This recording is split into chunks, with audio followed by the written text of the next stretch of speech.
La grippe espagnole était un virus aussi. On l'appelle espagnol, mais en fait, il venait de Chine également. Et ça a fait, après la guerre de 14, entre 18 et 20, ça a fait plus de 500 millions de morts dans le monde. Ça fait beaucoup de morts. Et ici, elle est aussi peu arrivée. Elle est arrivée jusqu'à Digne, quelques cas à Gap, mais aussi parce qu'il y avait peu de communication.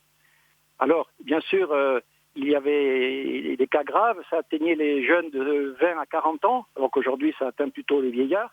Et il y avait un taux de mortalité de 10%. C'était une maladie beaucoup plus grave qui a fait beaucoup de morts. À mon avis, cette maladie-là, elle ne fera pas, c'est un peu cynique ce que je vais vous dire, mais elle ne fera pas énormément de morts. Avec la grippe normale de chaque saison, on fait 15-20 000 morts en France. Là, on est à 10 000 morts. Je pense qu'on n'arrivera pas à ces chiffres-là. La pollution fait 40 000 morts en France. On n'arrivera pas à ces chiffres-là. Mais elle marque parce qu'elle est rapide. Elle atteint même maintenant des gens un peu plus jeunes. Il y a la moyenne d'âge en réanimation est 50 ans dans certains services parisiens de mes collègues.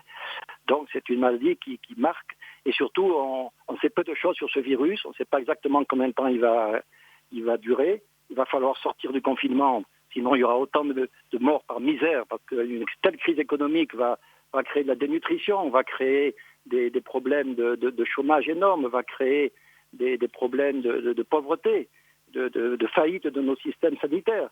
Donc, il faudra bien sortir du confinement. Et là, je vous dis que le masque sera un élément essentiel. Les Chinois, les Japonais, les Asiatiques l'ont compris avant nous, parce qu'ils ont déjà été atteints, notamment par le SRAS. Le SRAS qui, en 2003, n'a fait aucun décès dans les Hautes-Alpes, qui a fait seulement 700 décès en France, qui était un virus qui était beaucoup moins contagieux.